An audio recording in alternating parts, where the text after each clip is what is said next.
Hello, everyone. Oh, we're live. Thank you, and have a good night. Thank you. Welcome to this week's episode of Paranormal Hangover. That's what we're called? Yeah. Oh. Unfortunately. It's the only name we can come up with. Kind of crappy. We should change the name. To what? Debacle. Sharknado 2. Sharknado 2. The second one. Everybody get their popcorn. That's tonight, baby. Sharknado 2 is tonight. As a matter of fact, right now, Sharknado 1 is on. Dude, all right, we got to cancel the show. Sharknado 1's sorry to Tina and Rachel. We're canceling the show to watch Sharknado 1. But thank you all for tuning in again this week. Sorry, people saying already they can't hear the show. We guess we need a link for it or something. But we are here. We are live. We are talking. And that's all I can say about that. So anyway, on with the show as usual. I feel like every week some like section of the country has trouble hearing us. I know, right? I don't understand what that's all about. Every week something different happens. Every week. Every week. But it's okay, though. We can go with it. Yeah. Anyway, so thank you all again for tuning in this week. I hope you got last week's show. We had Mr. Stephen Shabby on. Stephen Shabby or Steve DeShabby? Steve DeShabby. I don't want to say his name wrong. He'll come kick my ass. But Steve is awesome. Steve the Knife DeShabby. The Knife. Oh my God, there's a story about Steve the Knife. So we're at Parahistory Con 2, and Steve was off doing some schmoozing with some fans and signing pictures and standing up and talking. So I thought it would be hilarious to pick up a laser pointer from one of the tables and hit him with a red dot. And I think he thought the SWAT was there or something because he reached in his pocket and pulled out a knife so fast and finally eyeballed me. And he looked at me like, "You mother." And he was... Wait, let's not. Okay, he didn't pull out like a huge. It was like a little blade. You know, don't make people think he's carrying like. Wait, we still talking about his knife? Hi. Boom boom. Anyway, but that's our Steve the Knife DeShabby story. The knife. Not that I'm sure he doesn't always carry a knife with him though. Let's not make it sound like. That's what I'm saying. Don't make him sound like he's a gangster. But yeah, so it's been a fun week. We had an investigation over the weekend too. That went. That was interesting. That went well. Yeah, it did. It was fun. It was a friend of ours. He doesn't mind us talking about it. Randy over in Beverly, Mass. Beverly. Had some funky things happening. His cats were kind of freaking out a little bit. He's heard some footsteps and his keys go moving from one room to the other, and his wallet too. His wallet as well, which we weren't able to. Logic says he's just forgetting and putting it in the wrong room. Yeah. We didn't capture anything happening that night, so can't really speak too much about it. Well, but as of yet, we have to go through audio. But the keys didn't move and the wallet didn't move. But we love personal experiences, which were cool. Yeah. Kitty cats. Cats everywhere. Staring. We got some interesting,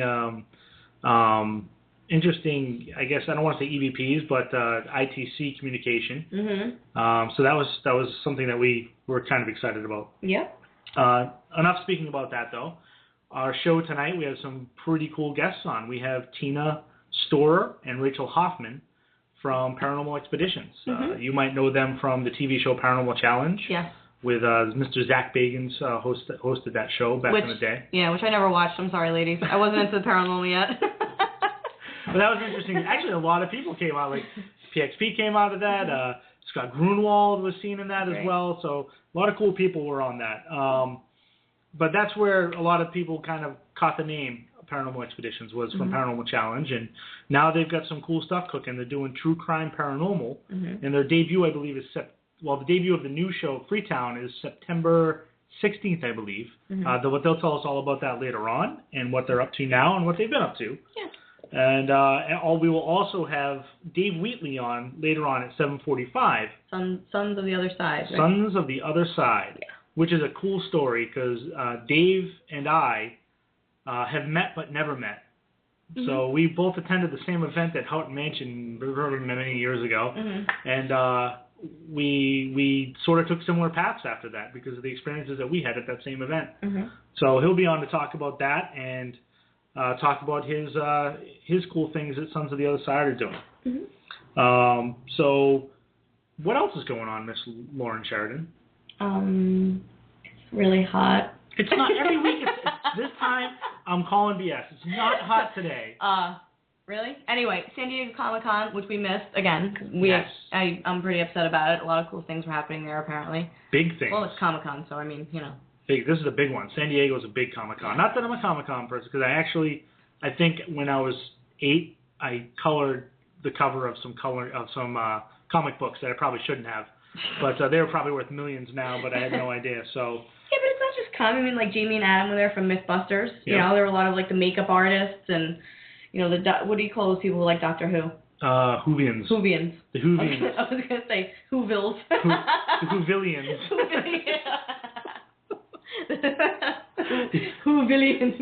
Whovillians were at Comic-Con. But, big... Like huge Game of Thrones, like all that kind of stuff. Breaking Walking Dead news. Yeah. They broke the trailer while they were at San Diego Comic-Con. Yeah. A few little, I don't want to say spoilers, but teasers leaked from Andrew Lincoln. Mm-hmm. They're still talking about it. Here it is, 3 or 4 or 5 days later. Yeah. They're talking about, what's going on with the new season coming up, and there's a lot of things that people are thinking. Does Glenn die? Does who dies and who doesn't? How's Carol get in? Is she one of the walkers coming in first because of the way she masks herself? Mm-hmm. What's up with Beth?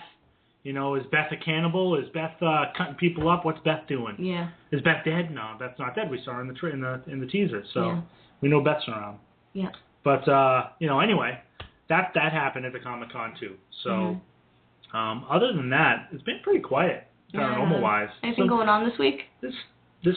Joe and Christine are going to be at the Houghton Mansion this weekend. Yeah. Joe Chin and Christine Downs. Our buddies will be at that event, but you can always check that out, just see what Joe and Christine are doing. Mm-hmm. They're very, very good friends of ours. We got lots of other stuff. We still have 2 tickets available to our Lizzie Borden event on August 29th. Forgot about that. Folks, the tickets are $165 each. If you wanted to stay overnight at the Lizzie Borden any other time, your room would be well over $200. Yeah. This is $165. It includes a meet and greet. It includes a lecture, an investigation. It includes the overnight stay, breakfast the next morning. Yeah. And lots of little surprises in there that you're going to be sorry you missed if you don't get one of these last 2 tickets. It's going to be a very cool event. Yeah, it's definitely. Be lots of fun. Definitely. End of the summer, kind of like kick it off, back to school, Yeah. It'll be fun. Yeah, I think that this upcoming event for us is going to be one that people will buzz about. Mm-hmm. We've already broke that we're going to have a video made for everyone who attended. Yep. They will receive a DVD of the night with some cool things going on. Mm-hmm. And also, not only do we want to talk about that, but we also do want to mention the Caring Coaching Center. They're doing awesome stuff at the Caring Coaching Center. I say it every week. Just got to visit thecaringcoachingcenter.com and check it out. Like it's a whole new you. It's not only fitness oriented, but it's a new health plan, new positive things to think about and act on in your life. They really just kind of dig in and give you a new you plan. So check out the Caring Coaching Center because those people are awesome. Yeah. So other than that, I don't know how many of you also know our dear friends John Tobin and Kathy Shabbat. Mm-hmm. John and Kathy are vacationing in Cape Cod. This is like their first official. It's official. I'm now German. Nein, they're on vacation. Yeah. But they're on the holiday. Yeah. They're on the holiday in Cape Cod, and they went on a whale watch. Apparently, Mr. Tobin has toasted himself too much in the Cape Cod sun. I'd hate to see it if it was actually good weather down there because the weather's been kind of crappy the last couple of days. He looks like a giant Sharpie. That bald head. He's like, oh, look at the lobster. It's the biggest lobster I've ever seen. No, just Tobin. Yep. But leave it to Kathy and John. They found a bar on the whale watch. So they did. They did. They're not. I said the alky, like Alky Howell. Oh, okay. I can tolerate that. Wow, you can tolerate that? Yes, I will tolerate it. You ain't even look. Tolerate that. That's a story for another time. Oh yeah. So anyway, we appreciate everybody that's been hanging out with us here for the last 6-7 weeks that we've been doing the show. We have a lot of really cool guests coming up over the next few months, so please hang in with us. Mm-hmm. Tell your friends. Yeah. We want to grow. We don't want to just stay with, not that you guys are bad. We love the clique that we have going on. We love the group we have listening us and following us. But we want more listeners. Yeah. The more the merrier. That's right. Tell your friends. Tell your friends' friends. Tell your friends' friends' kids that are not even born yet to listen to us. Wow. Do it. Put the headphones over the belly and play the music. Play Paranormal Hangover. Yes. Yes. There you go. Instead of playing Bach or Beethoven, play Paranormal Hangover. So, yeah. But let's see. We got, I believe we probably have, I think it's Rachel calling in right now. What's the number? So let's. I think, yes. Let's take this one. Are you ready, folks? You ready? I think this is guest number 1. I'm excited. Is this Rachel Hoffman? Yes, it is. Actually, I brought my friend Tina Storer with me. Hello. You guys called in on the same phone? Yeah, we're together. Hanging out. You guys know technology real good. Yeah. I'm like, I was expecting a 518 number. This better not be somebody trying to... Oh, my God. Have you tried Verizon? It's not. Oh, man. So how are you guys? We're awesome. Thank you so much for having us. We're so excited. Very excited. It's our pleasure. You guys are up to big things, so we like to bring people on who are doing cool stuff. You've always done really, really awesome things. So I've been following you guys for a couple of years now. So this is a good opportunity for us to come full circle and find out what's been going on and where the heck you guys are heading. Yeah. Awesome. Yeah, thank you so much. Thank you for your support. That's awesome. Yeah, we're doing something different paranormal every day, I feel like, at this point. Yeah. Yeah, definitely. We're actually in the midst right now of editing the first episode of the True Crime Paranormal. Awesome. So when we're not busy laying in the sun over the summer. That's the Freetown episode, correct? Correct. Yeah, it will be the Freetown, New Bedford area, and some of the surrounding areas where a lot of the higher crime has existed through the 1980s mostly. Mm-hmm. Cool. So before we get into True Crime Paranormal, why don't we start off with just bringing everybody up to speed about who PXP is and how you guys sort of have outlasted a lot of other paranormal groups, I guess I could say that. Mm-hmm. And at the same time, just kind of give everybody an idea of who Tina and Rachel are and how PXP came about. PXP. Yeah. The down. Well, I guess we're going on our 4th year now. We're a trio. Me, myself, Tina, Rachel, and her sister Danielle, and we are 3 brave girls, and we. I'm silly right now. We previously had been going to a lot of, the haunted locations around the local area that were known to be haunted because of, different kinds of paranormal phenomenon going on within the building and the realm of the locations. So previously we had actually gone to locations that were more popular. And then eventually we started kind of going into our own realm of things and, trying to go underground and doing some investigations where people hadn't previously gone before. And so we started priding ourselves on finding these new locations and kind of capturing the evidence and presenting it in like a stylistic way with our own produced episodes. And we try to, take the scientific part and the magical elements and just kind of blend them both together as strong females and kind of represent the girl power and the paranormal. And we love to have fun and just try new things and experiment and try to further the field. That's awesome. Nice. I like to hear people doing that rather than just saying, "Hey, I'm doing the same old that everybody else is doing, and I'm just gonna be another one of those paranormal teams." Yeah, right. It's good. Yeah, I mean, how many people can go to Bobby Mackey's and get scratched? But with the trio of scratch, like, you got to branch out and try some new things. I would love to visit Bobby Mackey myself. Yeah, us as people, like me and Rachel, just in our everyday lives, we are thinking outside of the box, whether it's makeup or whatever, food, decorating. Like, just we never stick to the rules. So we're always trying to we never be innovative. Normal. Yeah.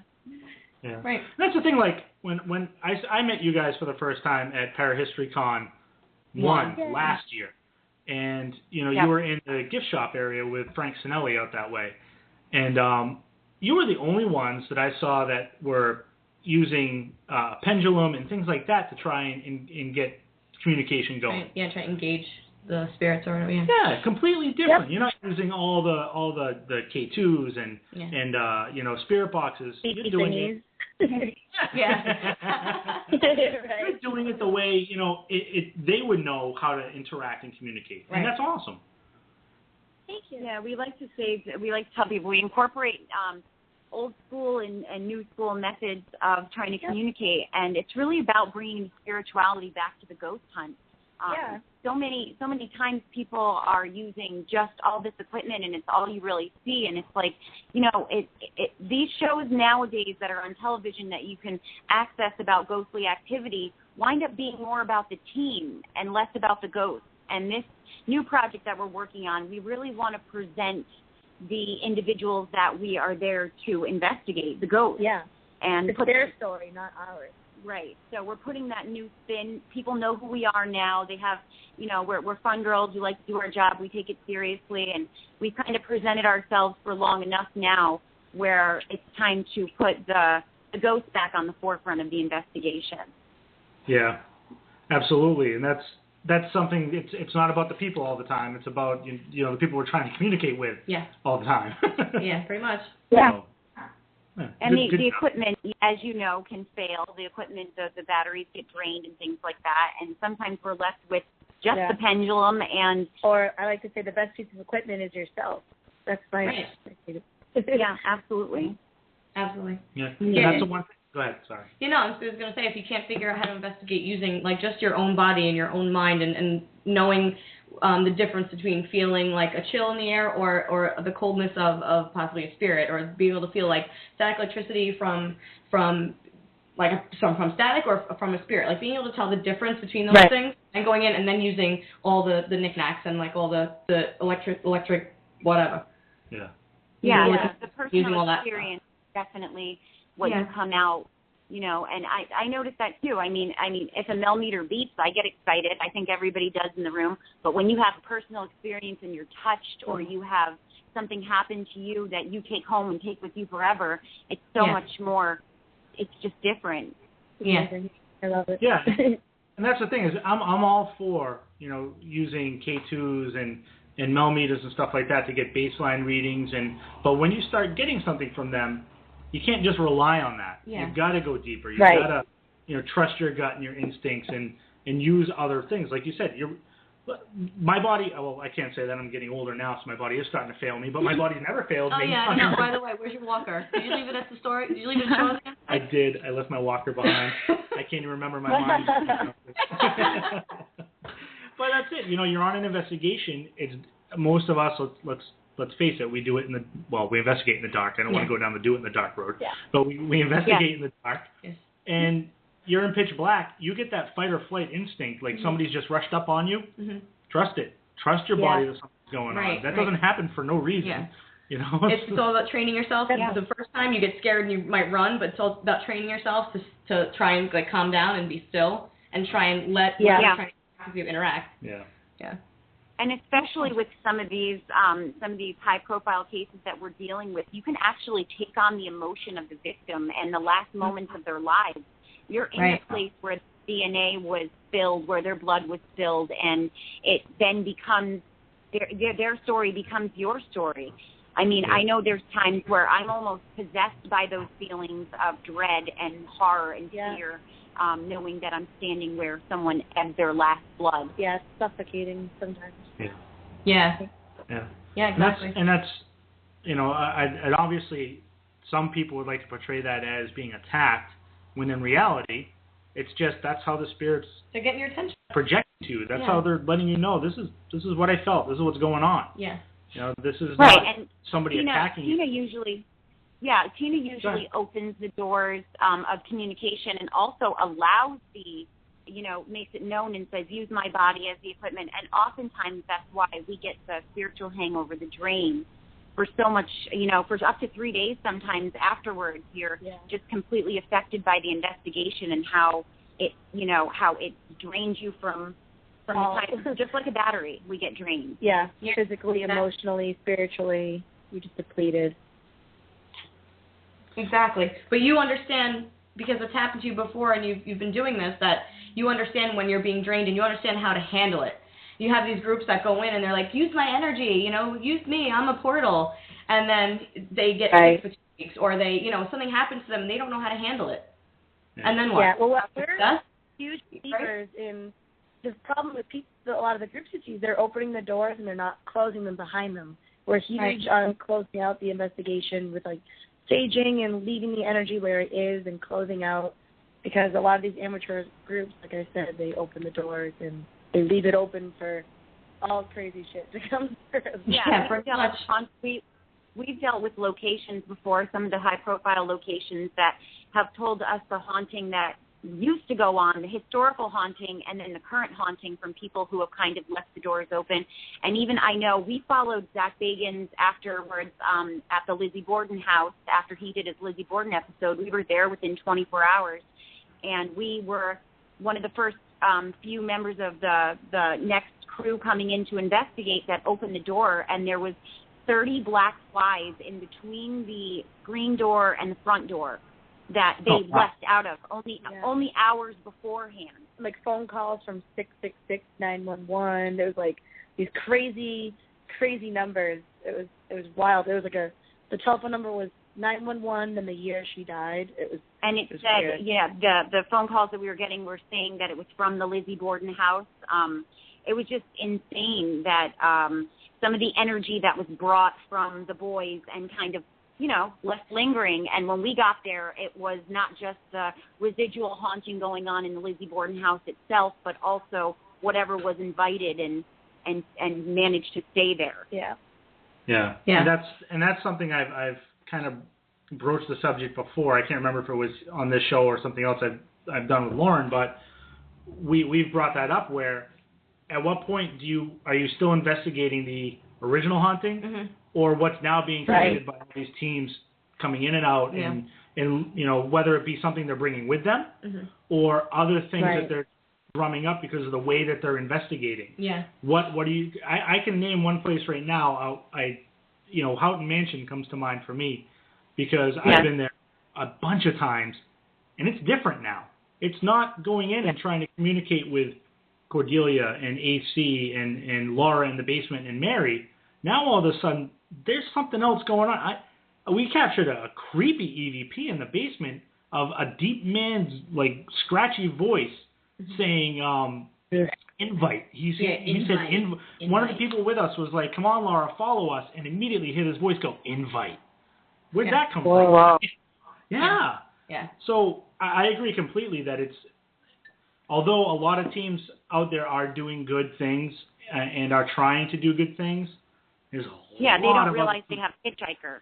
We carry hitchhikers too, and there's sometimes all the blessings in the world. We've actually been mentored by Lorraine Warren on how to rid ourselves of some of the negative spirits, and she was the one that encouraged us to do a lot of the closing out, and we started incorporating that only after the experience of being followed home ourselves. Yeah, because we were learning, and it's always going to be a learning process. And I think teams mean well, they just don't know. It's an innocent attachment, unfortunately. So right. Yeah. You can't really ask for someone better. You can't ask for someone better to mentor you and tell you, hey, this is how you should protect yourself. Yeah. Right. Right. Yeah. Well, a lot of people, we would say that we are mentored by Lorraine, but a lot of people don't realize she is a ghost investigator, but she's a demonologist. She was called in to deal with cases of, higher activity than just your normal ghostly activity. So sometimes when we have conversations with her, it's like her advice is much more stern. Yeah, very strict. And she has her set ways. She's by the book. She's by the book, and she definitely believes in closing out. And when you talk to her about some of the current behaviors of a lot of the teams that are out there now, she says that's her biggest pet peeve. She's almost appalled. Because of she knows, like we were saying, the attachments, the hitchhikers, whatever you want to call them, that are able to attach their energy and go from place to place. I mean, we are not condemned to haunt the place that we die. It's just not the way it is. We don't live under the same realm of rules. No. So we can go anywhere we want to go. Right. And that's something that I love. Some of the questions that I like to ask once you get a nice kind of, I don't want to say stream of communication, but a line of communication going with the other side. You know, I like asking the question, do you see each other? Can you communicate with each other? Can you talk to each other? Yeah. Do you know you're dead? Like, because, I mean, you know, there's my theories that I have on, personally, like on time-delayed death that will prove that an individual can kind of function on a regular basis, on a scheduled basis, even after being incapacitated, to the point where, you know, their neck is chopped, they're dying, and they're loading the dishwasher. You know what I'm saying? Yeah, so they're going about their normal daily activities, and it just goes to show you when you're shocked into death that sometimes it's unbelievable. They don't know they're dead. They're just a residual aspect of it. The continual every day at 3 o'clock loading the dishwasher. Yeah, right. Like about that EVP not the EVP, what was it? The spirit box that we got at Randy's house, where it was the man and the woman, and you hear the woman say, "Ed, let's go," and then he says something, and I was like, "Wait, whoa, hold on a second." Yeah. Oh my gosh. Yeah. It kind of reminds me of the Skinwalker phenomenon. That you know, I think it was 3/11 or 11/11 or 11/11 every night. Let's say it was. And, that phenomenon that it was just the boy walking through the kitchen, right? Yeah, running through the kitchen. Yeah. You know, that had to do more with extraterrestrial, I think. But I mean, still, the phenomenon still would be. It would be more like a whole other story for a whole other time. But in the same realm of the same notion, it would be, you know, on that same time loop. Yeah. Mm-hmm. Right. So now I don't want to say we got off track. This has been a really cool conversation. I'm loving this, actually. But we're here to talk about what's going on now with PXP, with Tina and Rachel, and it's Danielle, right? Yeah. Okay. So True Crime Paranormal Freetown is coming up September 16th, I believe, correct? Yes. You can DVD pre-order True Crime Paranormal Freetown at paranormalexpeditions.com/truecrimefreetown. And you can pre-order that now, and it'll be in your hands by September 16th. Excellent. Nice. I'll have you do that again just before you get off the air, because I'm going to want to put that link up later on for everybody, too, so people can get on there and pre-order it ahead of time for you. But you also, other than True Crime Paranormal, have something else going on. I believe it's coming out on the same date, isn't it? Yes, it is. We're switching hands. It'll be the Pretty Paranormal Night Vision Makeup. And we're also currently doing a model search. So, ladies, the only requirement is that you're a paranormal investigator. I don't care if you're 5'2", 4'11". That's not what matters. I'm looking for role model type of women in the paranormal. And I would like you to send me 3 photos of yourself and a paragraph about why you would be a good role model in the paranormal. And you could submit your 3 profile pictures to prettyparanormal@pxp@gmail.com. And the announcement for the model search will be made also on September 16th. Excellent. Very, very nice. Yeah, we've been developing the makeup for quite some time now. We've been doing the Pretty Paranormal products for a long time, and we've been sitting on this idea with the model, and it seemed like a really good time to do it. Yeah, it definitely is. It's coming up. You know, our Paranormal Christmas will be here shortly. I think we're like 30, 60 days into the fall here, and you know, we really want to start representing the ladies that we feel would be good role models, good faces for the paranormal. And that doesn't mean perfect. That means awesome. The real girls of the paranormal. Yeah, the real chicks. They're pretty. That's very cool. Now, forgive me because I'm a little ignorant because I don't wear makeup. Contrary to popular belief, for whatever Flip is saying in the chat room, I don't wear makeup.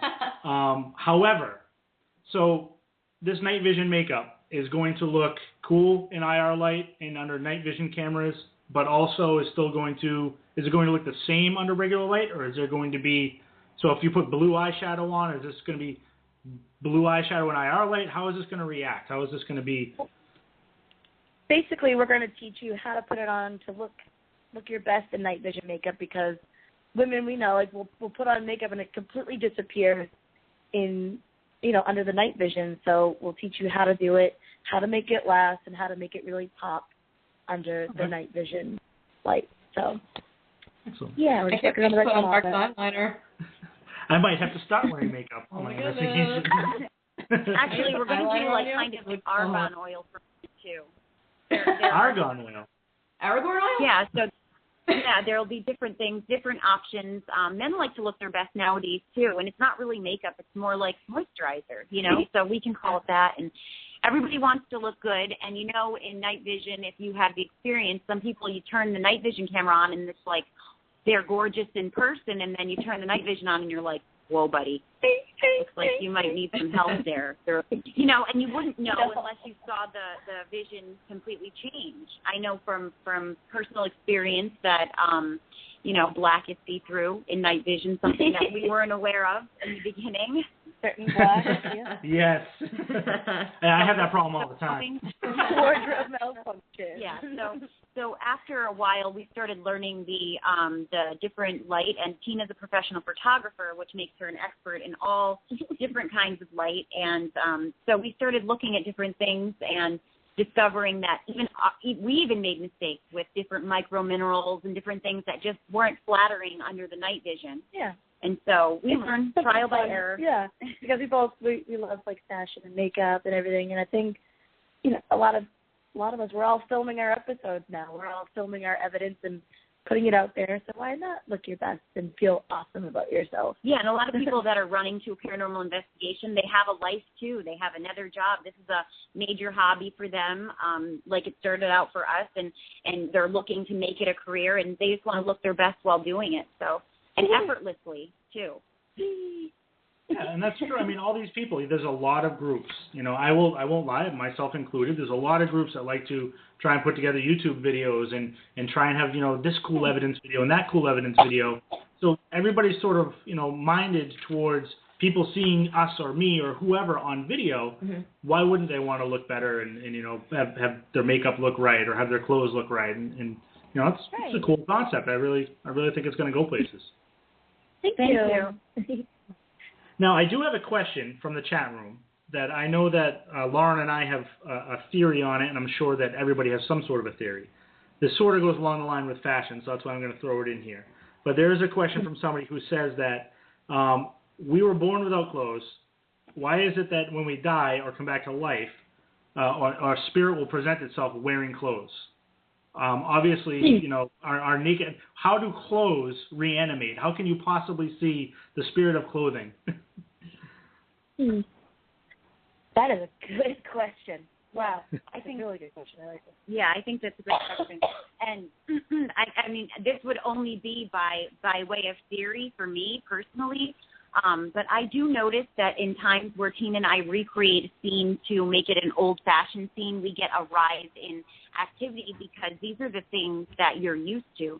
When you wake up in the morning now as a millennium chick or a millennium man, you wake up, you put your watch on, your belt on. So you're doing all the things that you would normally do in your everyday life. So I think that in that same pattern, you would be doing the bonnet or the, I don't know what they used to call them, the underskirts, the period clothing for that time, because you are kind of doing the same thing that we were saying before with the residual activity where you're kind of reliving the last days of your life. And I feel like it could be also like a human projection. Or like a human projection, like what we see in this world, that's what they're kind of showing us. Right. Exactly. And that's exactly what Lauren and I think is it's what they project to us and how we perceive it to be is what they're going to show and how us. we can process how they might be familiar to us if it was someone, like a relative or someone that we might have known in the living world, that they might say, It's interesting because those characteristics and features that they're presenting to us help us to connect the pieces to the puzzle historically about who these individuals are. Right. Yeah. Because without them, we might not be able to connect the dots. If somebody came out with a mohawk that was supposed to be in the Lizzie Borden era, I would be very confused. Nobody's changing styles. Yeah, let's face it. It takes a ton of energy for them to even present themselves to us. Yeah. So why can't they present as we would see it? Here, look, this is what I was wearing at the time too. Recognize me now, Yeah. And thank God they do. Right. Sure plenty of spirits out there that we don't want to see what's going on. Yeah, not to say that spirits don't grow and change and aren't intelligent, because I have known spirits personally, a spirit of a little girl that's been with me for a very long time, and my interactions with her have shown her maturity over the course of, the past 35 years that she's been in my life. So I can see her growing and changing, and she follows me from place to place, even though her place of birth and death were in my backyard in my family's home that we currently still own. Mm-hmm. She's buried 100 feet from my bedroom window, but she still follows me from place to place. And in that time, I'm wondering, has she seen the city with me? Has she, grown and changed, a little bit and matured some? And from the answers I get on some of the EVPs and things when I interact with her, I can see that she has grown and changed. But when she presents herself to me, she is still wearing the blue bow in her hair and the period clothing, as I've always known her. Right. Yeah.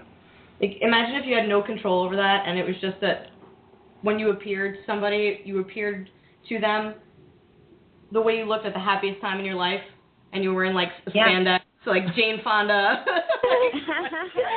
Hopefully you weren't naked. That'll be really shocking. Oh, my God. Your goth face. Yeah, your goth face. Your goth face. I have this hair wig. Goth face. I would be mortified if someone came up with a picture of me when I was 12 they used to measure the hair. If it was more than 3 inches high in your school, you had to comb it down a little. I had the wave, the 90s wave. Oh, Jesus. Oh, my gosh. Please don't let my ghost have that 90s wave. Hilarious. That'd be hilarious.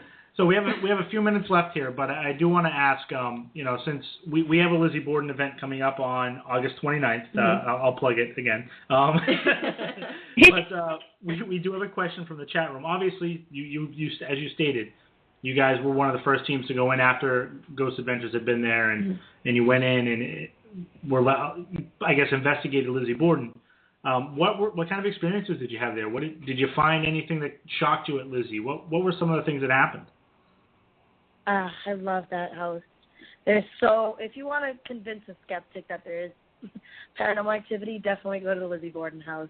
We've been there several times, and it's interesting, but we have taken our few episodes that we've gone there probably 3 or 4 different times through 3 or 4 different investigations, and we actually have pieced together parts of a puzzle that we didn't realize they were giving us answers we wouldn't have been asking for another year. And then all of a sudden we're watching this. Yeah, because the realm of time is just so much different in the spiritual world that they're not on a time schedule like us. No. So we were finding that we were asking about different suspects, and they were giving us answers a year before we asked the questions. So yeah. And I know I had my first physical experience there where my feet were dangling off the bed, and I just felt these little hands, little energy hands lifting them up. And Jim Weisberg from Spooky Coco's, he was standing across the room. I'm like, what are you doing? You're lifting me. He's like, nope, I'm over here. I'm like, oh my God. I think Tim actually shared that he had one of his first physical experiences in that house. Yeah, it happened to him, so he made me lay there. Oh my God, it was crazy. And we've actually where the children's spirits are up in the attic, those rooms.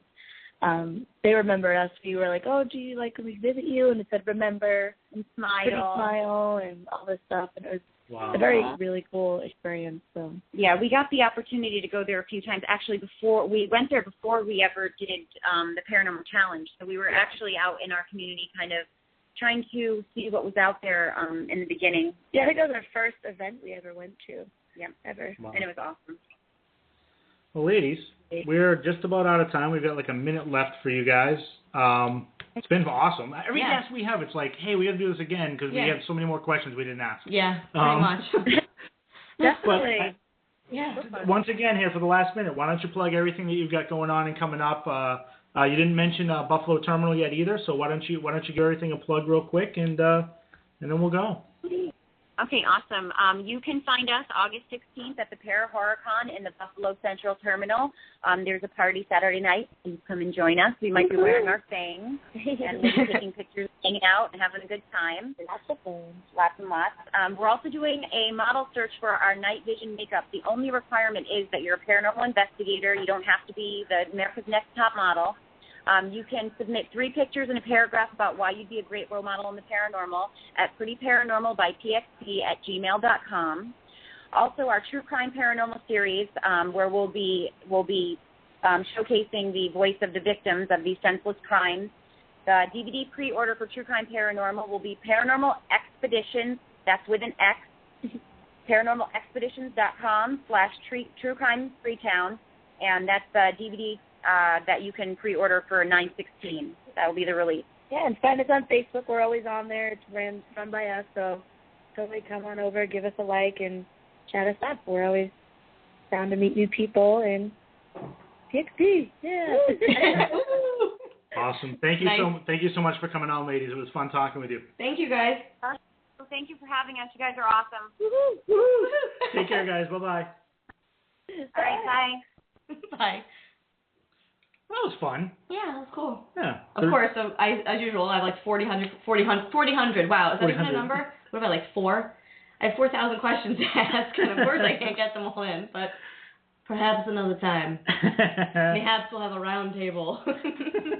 Mayhaps we should have one big 2-hour show and just have everybody get on at the same time, and we'll just let everybody talk and answer the one question at the same time. At the same exact time, which we never ask them. The question usually asked every week. Man. You know what? We're actually like on schedule with the show tonight, though. Things are going well. We got a little bit of time now in between PXP and Sons of the Other Side. So, you know, it's really nice to see the things that they're doing. They continue to do. Yeah. You know, they I don't want to say they had their moment of the sun, but they had the boost with Paranormal Challenge, and then they've sort of kept going, and they're doing things and staying involved. Yeah, they're not throwing themselves down the throat of everybody in America. They're doing some really cool things behind the scenes. And if people want to see what they're doing, people can see it. They can buy the DVD, pre-order the DVD, and check out the Freetown True Crime Paranormal. That'll be interesting. I love the idea. Speaking of throwing down the throat, I ate a bug yesterday. That was disgusting. Yes, you did. Yes, that would have been great on camera if we had been filming at the time. That would have been excellent. It's disgusting. Like I said, I don't understand why you would fly into a vacuumous black hole. A vacuum? Vacuous. A vacuous black hole. Vacuous. Speaking of vacuuming, did you vacuum today? I did not. Wow. Why don't you go vacuum now? as Dave Wheatley tries to call in. But that was really cool. I'm glad we had them on. Yeah. You know, like I said, good stuff happening. True Crime Paranormal. They have their Pretty Paranormal makeup line coming out. And you know, there are a lot of women. If you watch some of these paranormal videos, I don't want to sound sexist, so this isn't meant to be sexist. But if you watch some of the videos that people put up on YouTube, or you might see a clip here or there of other teams, the women are usually very self-conscious about themselves and how they look, or, you know, they want to make sure that they look appropriate when they're on camera. And why not have an outlet to do that and have somebody to kind of guide you to do that, how to make it look right. Right. So it's a cool idea. You gotta be comfortable with yourself first before you can be comfortable. That's right. And investigate properly. Right. I heard Dom's podcast earlier today, and he had Rob D on, and they were talking, and Dom said to him, you know, hey, I think he said Dustin Pari said to him, you've got to be in good physical condition to be an investigator, because if you're not, then you're not going to do a good job, because you're going to be either self-conscious about things or not able to last the night investigating. Right. Your stamina is going to be low. Your concentration is going to be affected. Yeah. And he's right. It's true. You know, you don't have to be, you know, an Adonis. You don't have to be, you know, Tony Atlas. Who the heck is that? All right. Dave Wheatley, I hope you're calling in now. Oh, thank God. I think this might be Dave. I'm not sure. I have a number calling in. I'm gonna hope. Wow, that was so obnoxious. Let's see who this might be. You're on Paranormal Hangover. Who am I speaking with? It's Dave and Marc. Hey, Dave and Marc. Wait, I'm Marc. Hold on. No, I'm just kidding. I have your ghost here. I apologize because I keep saying that you were coming on. I wasn't certain if Marc was going to be there or not. But I'm glad that Marc has joined us as well. So we have Dave and Marc from Sons of the Other Side. And why don't you tell everybody where you guys are located and how Sons of the Other Side came to be? Sure. We're actually in Watervliet, New York. For those who don't know, we're about 10 miles north of Albany. we came to be kind of the same way that you did. We enjoyed the shows, we enjoyed the paranormal, and we decided one day to go over to Houghton. And if you remember, we all kind of enjoyed our first experiences together, not knowing each other. And we didn't know it until, about 6 months later that we were all there together? Absolutely. I know. We were chatting one day, and all of a sudden, bam, hey, I was at this Houghton event with Joe Chin. I'm like, wait a minute. I was at the Houghton event with Joe Chin. What's going on here? So we, our paths crossed without ever crossing at the time. And you and I shared some really cool stories about that night. It was very, very cool. The whole evening was surprising to us because for many of us there, it was our first time being in a house so purportedly haunted that when we had these experiences, it blew my mind. People saw an apparition that night. I know that some people were touched. Mm-hmm. We all caught, I think, a ton of EVPs. Why don't you tell everybody a little bit about what happened to you that night that made it interesting enough to you that you wanted to keep doing this? Well, Marc and I were down in the basement, surprisingly by ourselves, and as you know, that basement hallway is a little dark. And I was walking in front of Marc, and all of a sudden I stopped, and I turned and I said, "Did you hear that?" And I said to Dave, "Why is that little girl laughing at us? What did we do that's so funny to her?" And that was it. That got it started right there. Wow. Yeah, she went by us and she laughed, and we were hooked. Yeah. Once we got our heart rates calmed down again, we were hooked. And I know exactly what you're saying because I too have heard, the little girl's voice with my own ears down there, the disembodied voice, and it's pretty cool because you look at each other going, there's no little girl here. Yeah, exactly. And it's clearly a little girl's voice. Mm-hmm. And that's a very cool moment when that happens. Yeah. And Marc, I have to tell you, we're still intertwined because as we were listening to the show earlier, we were talking about it and we were trying to remember her name, and for the love of God, we just couldn't do it. So I said, well, hold on, I'll start to look it up. And as I started to look it up, you were talking to your other guests, and all of a sudden you started talking about Houghton, and you brought her name up right as I was trying to get into the webpage to look for it. Wow. So, for some reason, you and I are intertwined with that house. I don't know what it is, but Trevor joined. I tell you, I can't stop going there. Mm-hmm. There's something about it that when I go there, it feels familiar. I feel like I don't want to say a purpose, like, I'm going to solve some big mystery, but I feel like it's a release almost for the spirits to see a familiar face that doesn't go in and shout at them and yell at them and goes in and wants to talk and hear their story. Other than the temple. Right. Yeah. Now, the temple's a little funky right now, I'll tell you that. There's crazy things. I'll tell you, we also agree with you, too, in the fact that the last time we were there, which is probably about eight months ago or so, but you had mentioned before where you thought it was a little different. It was a little darker now. Mm-hmm. And when we got done with our evening, we all kind of said the same thing. It didn't feel the same. Yeah. It felt like there was something very angry in there for whatever reason. Yeah. I really feel like somebody has, I don't want to say left something there, but something's been stirred up in the building, whether it be whatever it is, whatever is going on, the feeling and at points in that building is very different now. Yeah. Right. Yeah. We visited the cemetery where the Houghtons are buried. Yep. And I'm looking at the big headstone with their name on it, and I looked not 30 feet or 40 feet from it, and there's another headstone there, and I almost passed out. It's the same last name as mine. Really? Yeah, and then come to find out, Sybil, Mary's friend that was with him in the accident, her maiden name is the same as mine. Wow. Oh, wow. Yeah. I feel a connection somehow to that house. Yeah. Just probably for that reason.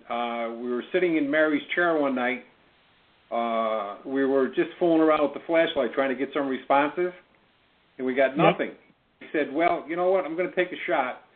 The only headstone, the little headstone that I could read under the other name was Henrietta. That would be Sybil's mother. Yeah. And I, Henrietta, did you follow me home from the cemetery?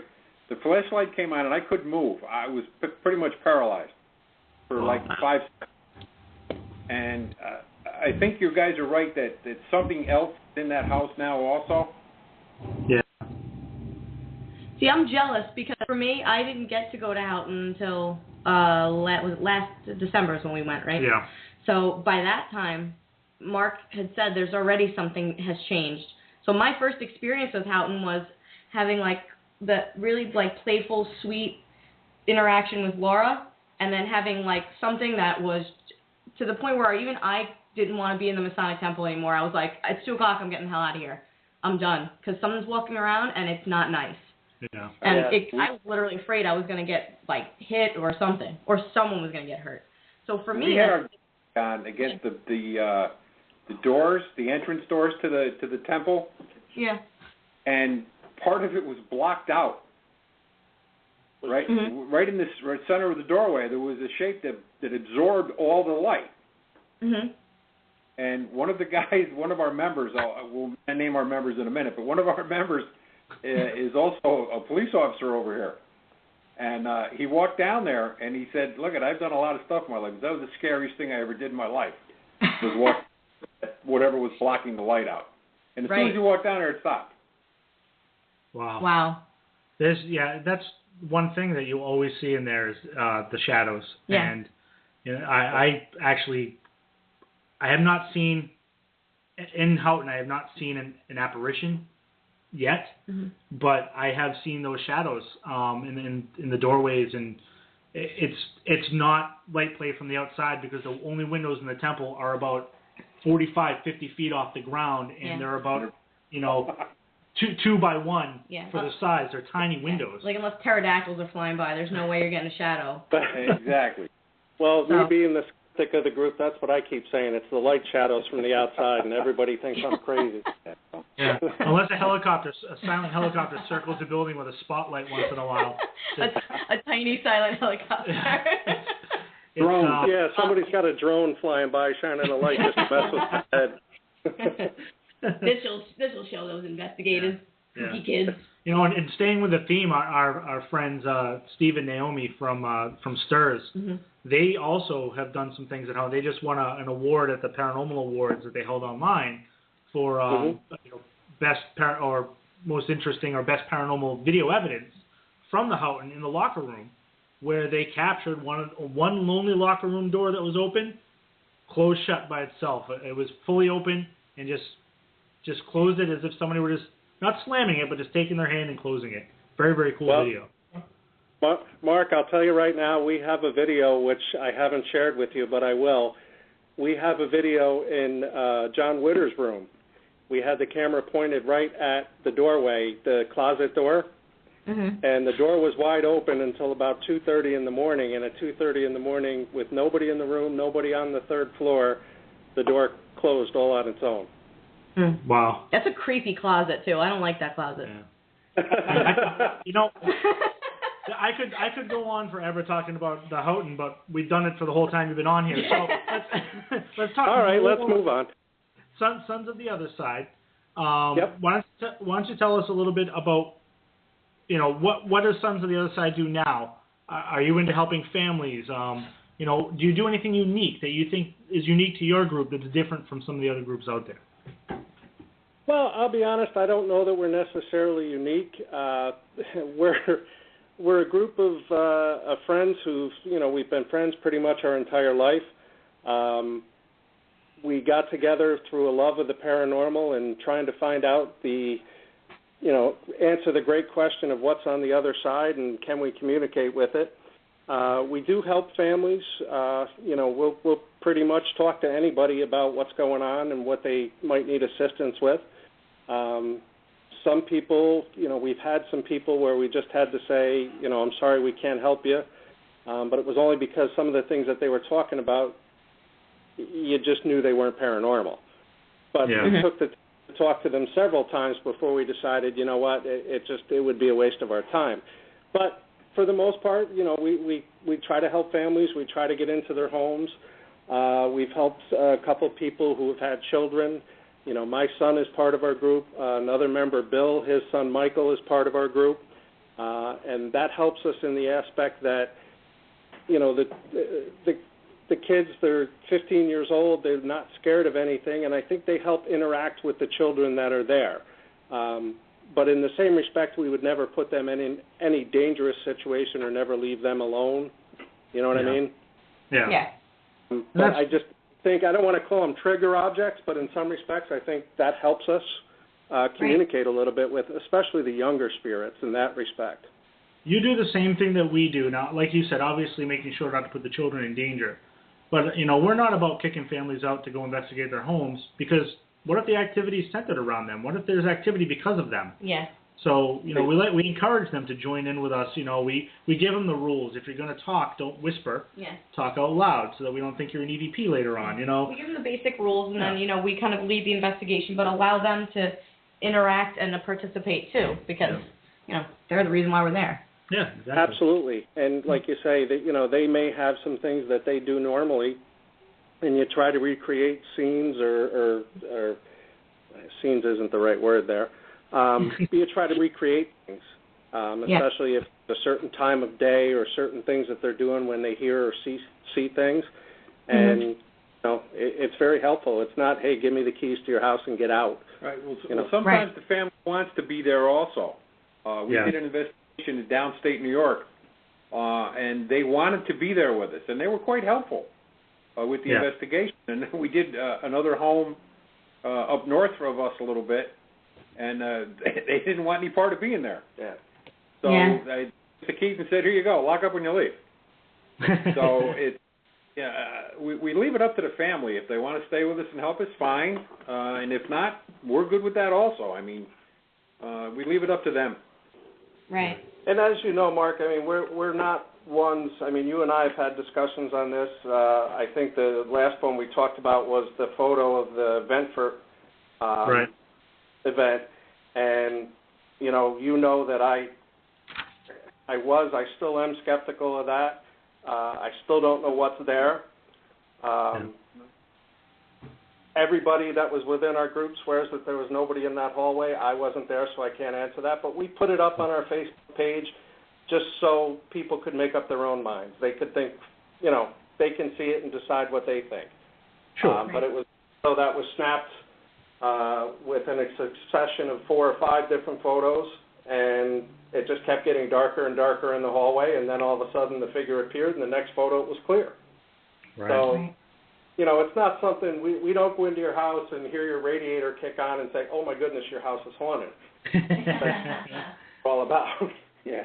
Well, listen, we've only got just about a minute or so left, guys, so if you'd be so kind as to let everybody know how they can find you on Facebook, and if you have a website, find your website, and please go right ahead and plug away. Okay, you can find us on Facebook. It's Sons of the Other Side Organization. Please feel free to go to the page and like us. We have an email address.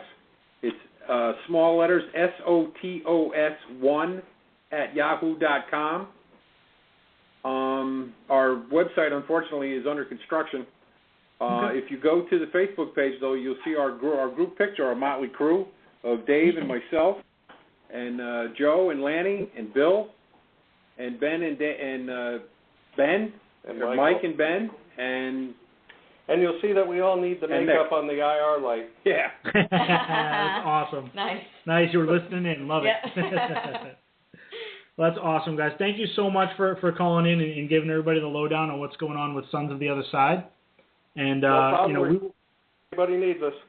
We will be talking to you very soon, man. Thank you so much. Thank you, guys. All right. Mark and Lauren, have a great night. You too, guys. Bye-bye. Take care. Oh, that was our friends over at Sons of the Other Side. Mm-hmm. They had some interesting stories. Oh, my God, yeah. I love those guys. Yeah. Dave is a great guy. Just a great team doing good things, like we hope that people do. And that's what this is all about. This Spotlight segment is all about bringing on teams that maybe our listeners and some other people haven't heard about, but get a chance to hear about, and maybe refer somebody if you know someone who needs help, near Waterville. Let's spotlight the people that are doing the right thing instead of, Exactly. That's the Kirkmans from Kips and Buckley with with Unknown, and it's teams like that we like to pump up and give the opportunity because, let's face it, we got our opportunity from people who helped us out. So, everybody, we thank you for tuning in tonight for another awesome show. Yes. I hope. Sharknado, 9 o'clock. Sharknado 2. That's right, 1 hour. Sharknado 2. Second one. Everybody, love you guys. Have a good night. See you later.